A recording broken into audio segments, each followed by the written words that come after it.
नमस्कार दोस्तों और साथियों, मैं पंकज यादव लेकर आया हूं आपके लिए सितंबर महीने की इम्पोर्टेंट करंट अफेयर जो आपको हेल्पफुल रहने वाली है यूपी पैट के एग्ज़ाम में, दिल्ली पुलिस के आने वाले एग्ज़ाम में और समस्त एग्ज़ाम जो भी यूपी पुलिस से संबंधित एग्ज़ाम होने वाले हैं सभी में करंट अफेयर के सबसे इम्पोर्टेंट क्वेश्चन। शुरुआत करते हैं अपने पहले क्वेश्चन के साथ। आम लोगों की शिकायतों को दूर करने के लिए सीएम द हैसी, इसका हिंदी में अर्थ है आइए सीएम को सूचित करें, नामक पोर्टल को किसने लॉन्च किया है? तो ऑप्शन नंबर ए हमारा सही जवाब हो जाता है एन बीरेन सिंह। ये मणिपुर के मुख्यमंत्री हैं। इन्होंने सीएम द हैसी नामक एक पोर्टल लॉन्च किया है ताकि आम लोगों की शिकायत सुनी जा सके। इसी तरह से बहुत सारी सभी सरकारों ने अपने अपने एप्लीकेशन लॉन्च की हैं और इनसे क्वेश्चन बनने की अधिकतम संभावनाएं होने लगी हैं। एक ऐसा ही वीडियो हम तैयार कर रहे हैं जिसमें सभी एप्लीकेशंस के बारे में जानकारी मिलेगी, किस सरकार ने कौन से पोर्टल को लॉन्च किया है। प्रश्न नंबर 2 है हमारा, किस राज्य सरकार ने सरकारी नौकरी में SC ST, पिछड़ा वर्ग OBC और आर्थिक रूप से कमज़ोर वर्ग के सदस्यों के लिए 77% आरक्षण यानी रिजर्वेशन देने का प्रस्ताव को अपनी मंजूरी दे दी है? तो ये झारखंड सरकार ने SC ST OBC और EWS वालों के लिए ये रिजर्वेशन देने की घोषणा की है। प्रश्न नंबर 3 आता है, टेनिस इतिहास के सबसे शानदार खिलाड़ियों में से एक रोजर फेडरर, सभी ने ये नाम सुना होगा। रोजर फेडरर आगामी लेवल कप 2022 के बाद टेनिस से संन्यास लेने की घोषणा की है। ये किस देश से संबंधित है? तो इसका सही जवाब होगा स्विट्ज़रलैंड। ये रोजर फेडरर टेनिस के खिलाड़ी हैं जो स्विट्ज़रलैंड देश से संबंध रखते हैं। अब साथियों आपको बताना है, मैं इस वीडियो में आपको बताने वाला हूं, आगे चल के आप कमेंट में लिख सकते हैं कि आगामी लेवर कप 2022 कहां पर होने वाला है। इसी के साथ इसका जवाब आपको मिलने वाला है। प्रश्न नंबर 4 पर चलते हैं।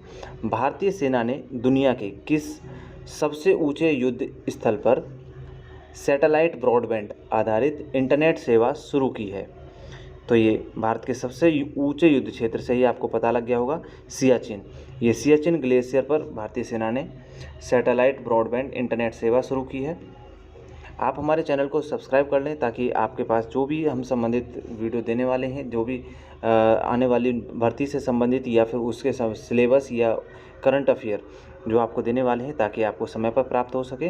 प्रश्न नंबर 5 आता है हमारा, किस शहर को वर्ष 2022-23 के लिए शंघाई सहयोग संगठन की पहली पर्यटन और सांस्कृतिक राजधानी के रूप में नामित किया गया है?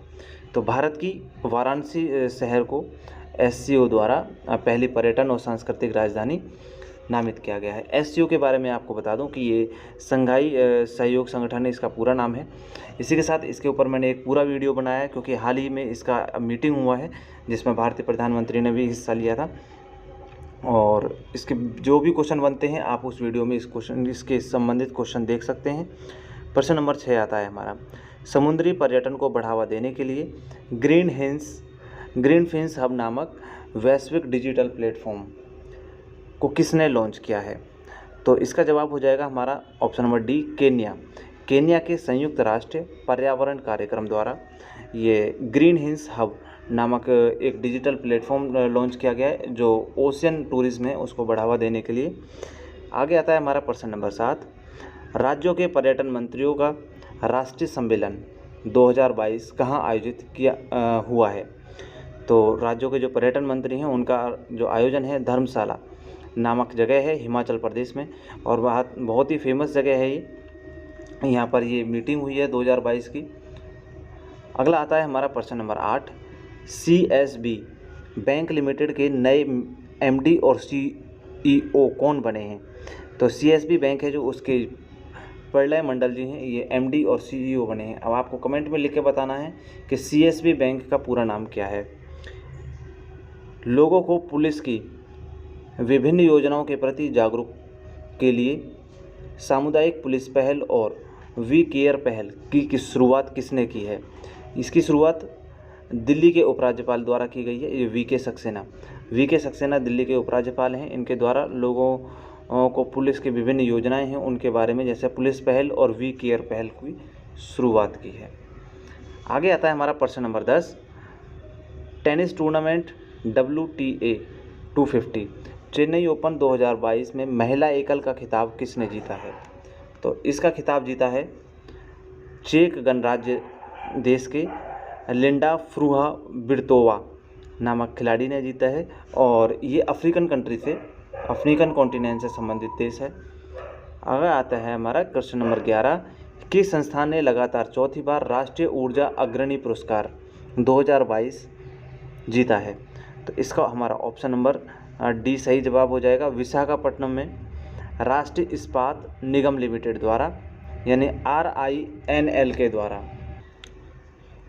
इसी क्वेश्चन से संबंधित एक क्वेश्चन आपको इसके कमेंट में लिख के बताना है कि भारत की जो सबसे बड़ी सौर ऊर्जा और पवन ऊर्जा की जो मशीनें लगाई गई हैं, यानी कि ये प्रोजेक्ट लगाया गया है, किस राज्य में लगाया गया है और किस कंपनी के द्वारा लगाया गया है। चलते हैं प्रश्न नंबर 12 की तरफ। किस राज्य सरकार ने नए एकीकृत सचिवालय परिसर का नाम भारतीय संविधान के पिता डॉक्टर BR अम्बेडकर के नाम पर रखने की घोषणा की है?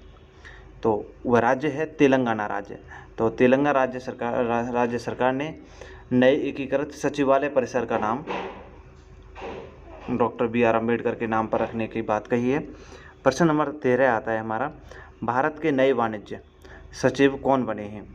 तो भारत के जो नए वाणिज्य सचिव बने हैं, इनका नाम है सुनील वर्थवाल। सुनील वर्थवाल वाणिज्य सचिव बने। जो सचिव होते हैं ये सभी IAS जो अधिकारी होते हैं, UPSC वाले होते हैं। आगे आता है हमारा प्रश्न नंबर 14। राष्ट्रीय सुरक्षा केंद्र यानी NCGG के नए महानिदेशक कौन बने हैं? तो NCGG के जो नए महानिदेशक बने हैं उनका नाम है भरत लाल। चलते हैं प्रश्न नंबर 15 की तरफ। भारतीय नौसेना ने अकादमिक सहयोग को बढ़ावा देने के लिए किस विश्वविद्यालय के साथ समझौता ज्ञापन पर हस्ताक्षर किए हैं? तो MIT यूनिवर्सिटी, उत्तर प्रदेश की MIT यूनिवर्सिटी के साथ हस्ताक्षर किए हैं नौसेना के जो अपने अकादमिक सहयोग है उसे बढ़ाने के लिए। इसी के साथ आपको जो पीछे क्वेश्चन मैंने पूछा था उसका जवाब आपको पता लग गया होगा कि सबसे ज़्यादा किसने सोलर ऊर्जा और पवन ऊर्जा की सबसे बड़ी पावर लगाई है। तो ये अडानी ग्रुप के द्वारा राजस्थान राज्य में लगाई गई है। और प्रश्न नंबर 16 आता है हमारा, प्रियदर्शनी अकादमी के प्रतिष्ठित स्मिता पाटिल मेमोरियल पुरस्कार 2022 से किसे सम्मानित किया गया है? ऑप्शन नंबर ए इसका सही जवाब हो जाएगा आलिया भट्ट। आलिया भट्ट को प्रियदर्शनी अकादमी से पुरस्कार मिला है। आगे आता है हमारा प्रश्न नंबर 17। किस संस्थान ने शोधकर्ताओं ने सोने की नैनो कणों पर लेपित बैक्टीरिया द्वारा स्रावित गोलाकार पुटिकाओं का उपयोग करके TB के खिलाफ नई वैक्सीन विकसित की है? ये TB से संबंधित है। TB एक इलाज इस तरह का है कि इसे समय पर कंट्रोल किया जाता है।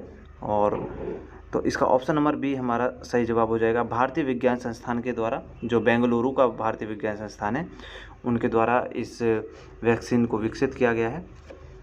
आगे आता है हमारा प्रश्न नंबर 18। फसल सुधार के लिए किस संस्थान नए राष्ट्रीय स्तर पर कृतज्ञ हैकथॉन 3.0 का आयोजन किया गया है? जो हैकथॉन है कृषि से संबंधित एक प्रोग्राम है, आयोजन होता है। इसका आंसर हो जाएगा नई दिल्ली में भारतीय कृषि अनुसंधान परिषद। तो भारतीय कृषि अनुसंधान परिषद का जो ऑफिस है वो नई दिल्ली में ही है। इसी के साथ आपको बताना है कि चावल का जो अनुसंधान परिषद है वह कहाँ पर है। इसका जवाब आपको अगले क्वेश्चनों में मिलने वाला है, आप हमारे साथ बने रहें। प्रश्न नंबर 19 आता है, भारत के 76वें शतरंज ग्रैंड मास्टर कौन बने हैं? तो ये चेस से संबंधित खेल है। प्रवण आनंद बेंगलुरु के हैं और ये 76वें शतरंज ग्रैंड मास्टर बने हैं भारत शतरंज के खेल में हमेशा अग्रणी रहा है, चाहे ये जूनियर हो चाहे सीनियर हो।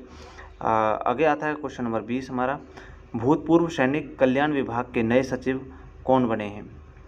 तो भूतपूर्व सैनिक कल्याण विभाग के जो नए सचिव बने हैं उनका नाम है विजय कुमार सिंह। आगे आता है हमारा प्रश्न number 21, Forbes real time billionaires index 2022 के अनुसार, ये फोर्ब्स एक पत्रिका है जो रियल टाइम बिलियनियर्स इंडेक्स 2022 इसने जारी किया है। अमेज़न के मालिक जेफ बेजोस को पछाड़कर दुनिया के दूसरे सबसे अमीर व्यक्ति कौन बने हैं? तो ऑप्शन नंबर सी इसका सही जवाब हो जाएगा, भारत के गौतम अडानी।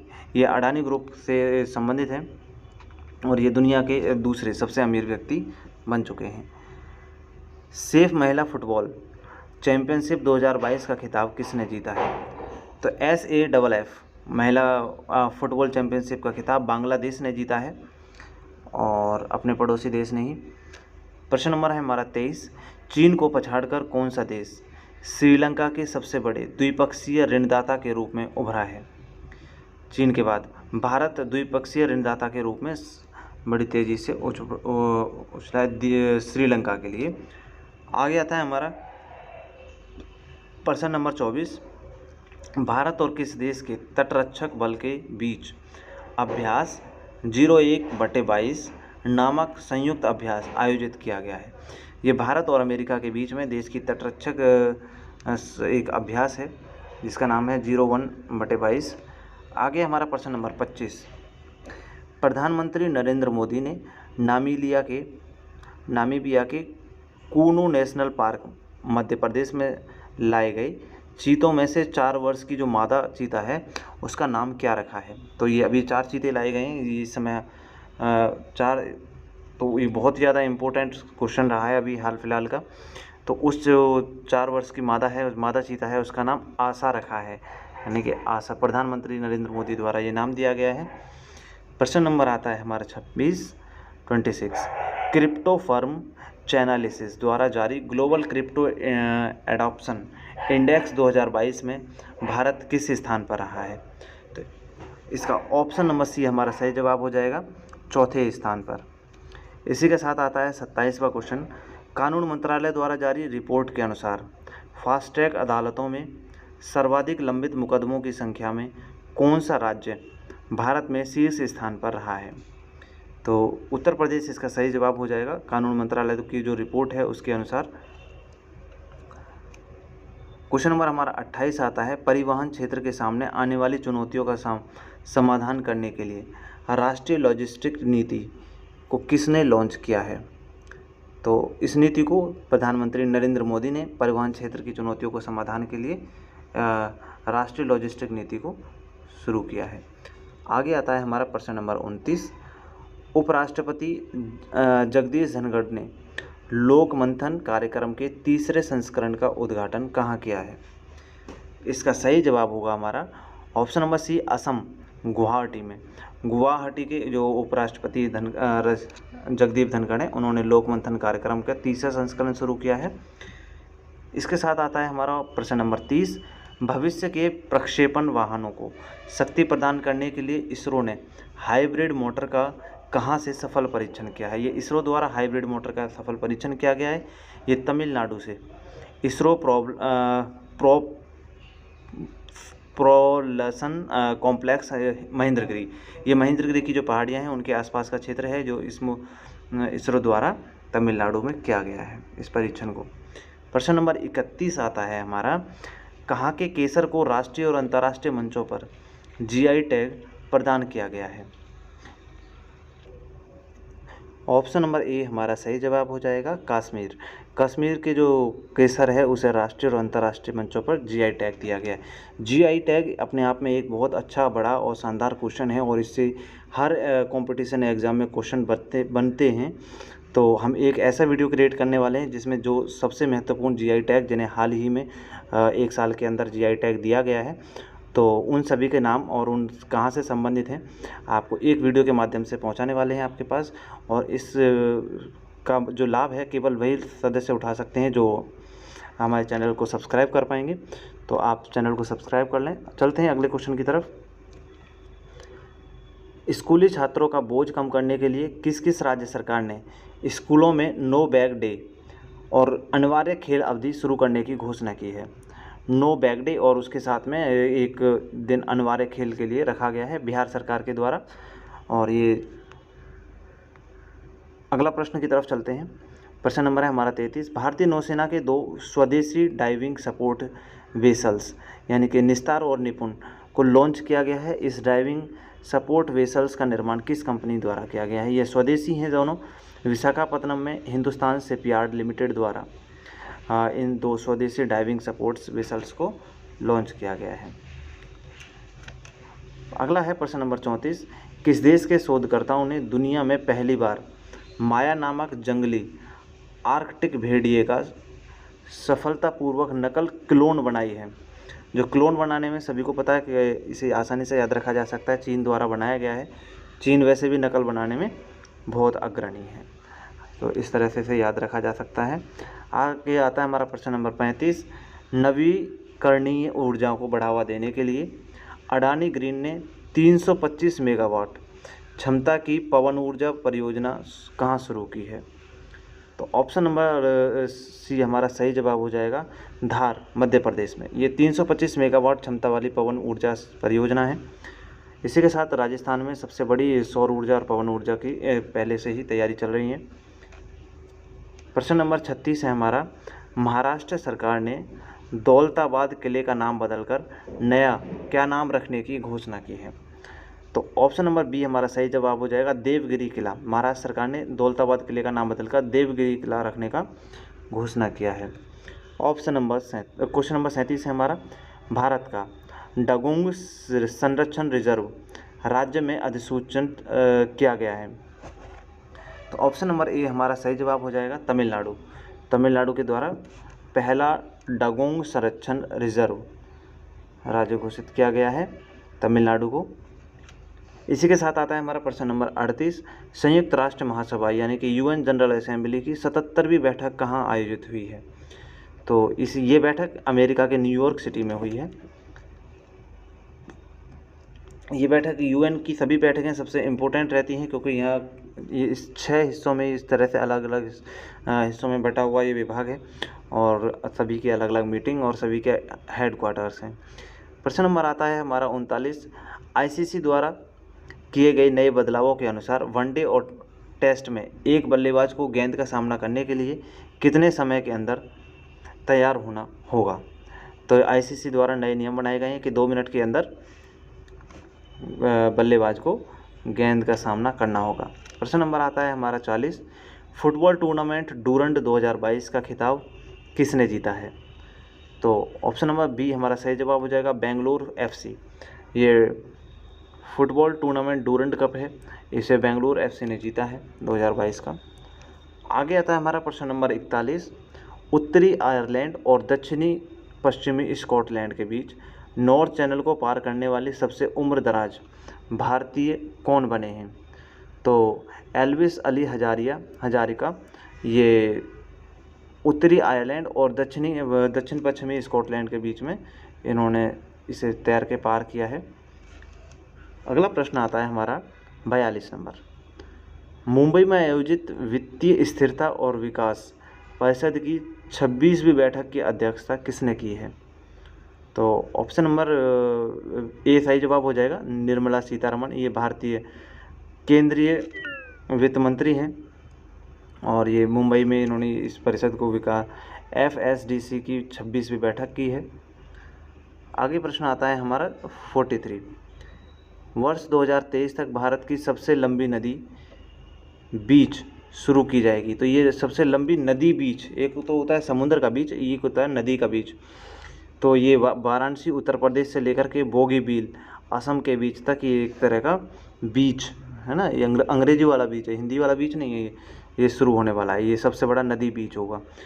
विश्व का सबसे ऊंचा पुल कहाँ बनाया जाएगा? विश्व का सबसे ऊंचा पुल यानी कि 280 मीटर ऊंचाई पर ये बन रहा है, कालका शिमला राष्ट्रीय राजमार्ग। ये हिमाचल प्रदेश में बनने जा रहा है, कालका शिमला राष्ट्रीय राजमार्ग पर, और ये विश्व का सबसे ऊंचा होगा यानी कि 280 मीटर के साथ।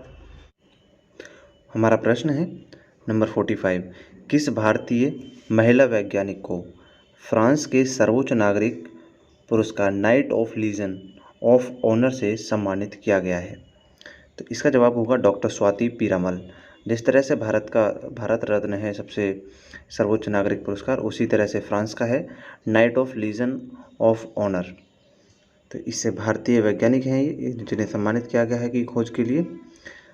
अगला प्रश्न है हमारा 46। सिनेमा के सबसे प्रतिष्ठित पुरस्कार ऑस्कर अवार्ड के 2023 के लिए भारत की ओर से किस फिल्म को नामांकित किया गया है? तो भारत की तरफ से बहुत सी फिल्में नामांकित की जाती हैं हर साल, जिनमें से एक को ऑस्कर अवार्ड के लिए भेजा जाता है। इसका नाम है इस बार छेलो सो। ये गुजराती फिल्म है छेलो सो। इसी तरह से पिछली बार छत्तीसगढ़ की एक फिल्म थी और अलग अलग राज्यों से ये आती हैं चुन करके। अगला प्रश्न आता है हमारा 47। सुप्रीम कोर्ट ने भारतीय ओलंपिक संघ यानी IOC के संविधान में संशोधन और निर्वाचन मंडल तैयार करने के लिए किसे नियुक्त किया है? तो इसका जवाब है एल नागेश्वर राव। ये पूर्व न्यायाधीश हैं और इन्हें भारतीय ओलंपिक संघ की संविधान में संशोधन करके निर्वाचन मंडल तैयार करने के लिए चुना गया है। अगला प्रश्न आता है हमारा नंबर 45। गोलकीपर्स ग्लोबल गोल्स पुरस्कार 2022 से किसे सम्मानित किया गया? तो ऑप्शंस जो दिए गए हैं इनमें सभी को सम्मानित किया गया है गोलकीपर्स ग्लोबल गोल्ड पुरस्कार से। इनके नाम हैं जारा जोया, ये अफ़गानिस्तान से हैं। वेनेसा नाकाटे, ये युगांडा से हैं। राधिका बत्रा, ये भारत से हैं।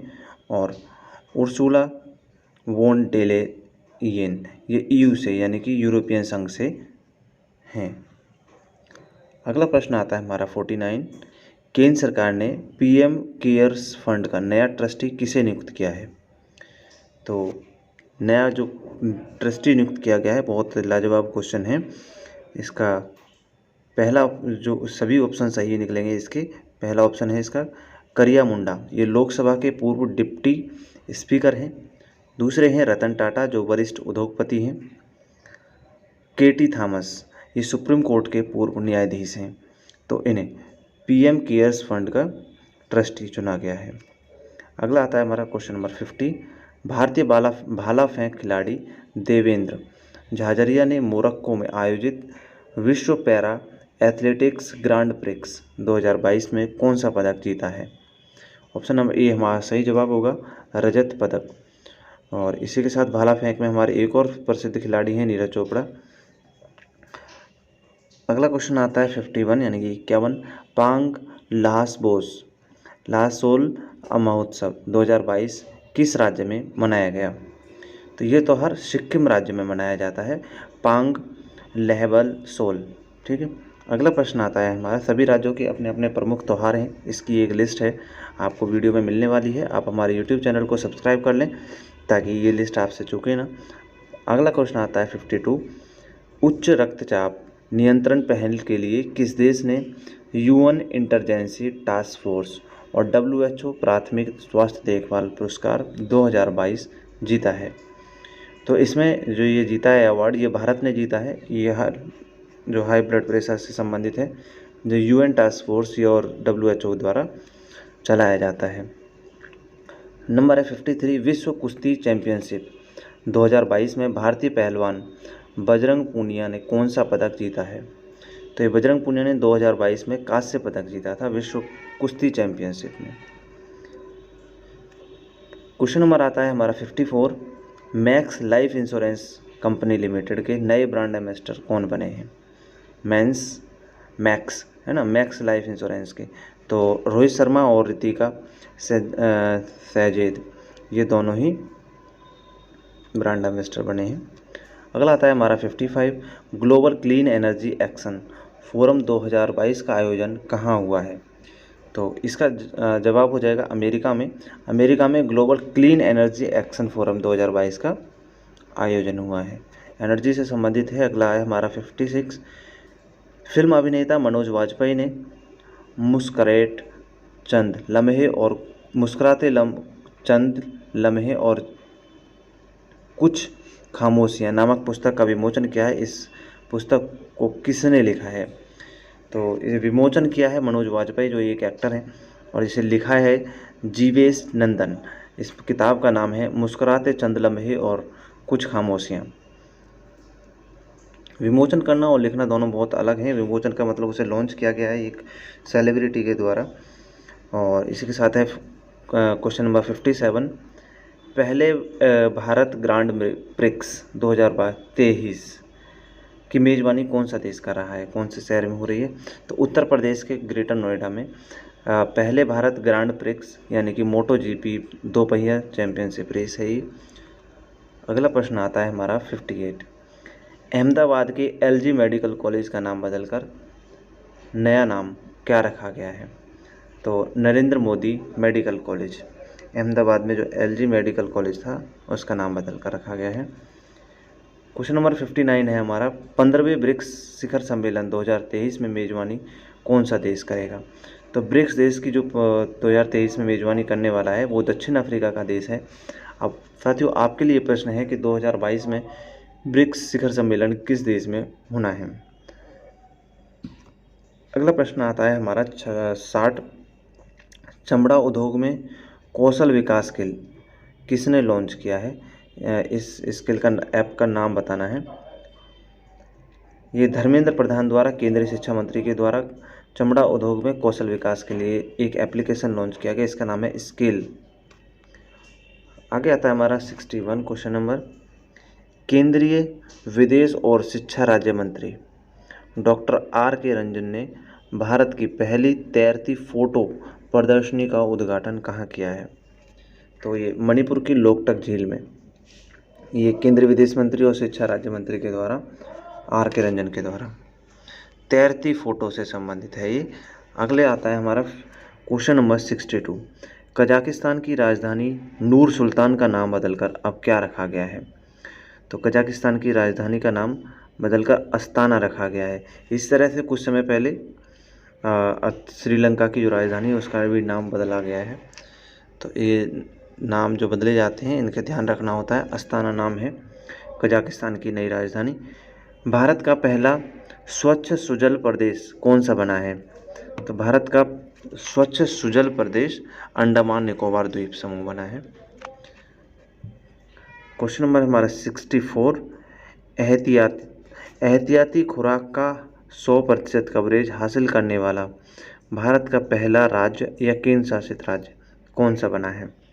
तो ये अंडमान और निकोबार है जो एहतियाती खुराक का 100% कवरेज हासिल करने वाला राज्य बना है। और स्वच्छ जल के लिए भी ये पहला नंबर पर है अंडमान निकोबार। 65 नंबर क्वेश्चन आता है हमारा, विश्व राइनो यानी कि गैंडा दिवस कब मनाया जाता है? तो इसका जवाब हो जाएगा हमारा 22 सितंबर को। 22 सितंबर को राइना दिवस मनाया जाता है, विश्व राइना दिवस। विश्व शांति दिवस 2022 कब मनाया गया? तो विश्व शांति दिवस 21 सितंबर को वर्ल्ड पीस डे मनाया गया। ये यूएन के द्वारा मनाया जाता है। क्वेश्चन नंबर हमारा 67 है, अंतर्राष्ट्रीय सांकेतिक भाषा दिवस 2022 कब मनाया गया?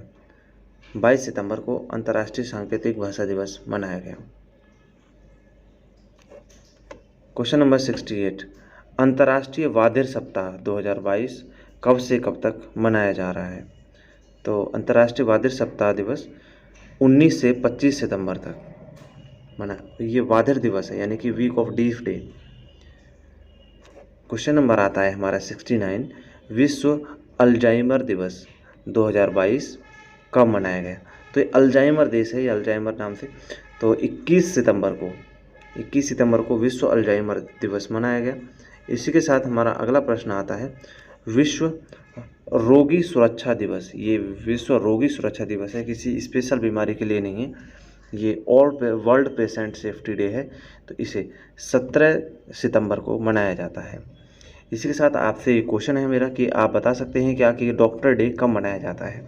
इसका जवाब आपको इसी वीडियो में मिलने वाला है। अगर जानते हैं आप तो आप कमेंट सेक्शन में लिख करके बताएं। अगला प्रश्न आता है हमारा 71, विश्व बांस दिवस कब मनाया गया 2022 का? तो 18 सितंबर को विश्व बांस दिवस मनाया गया।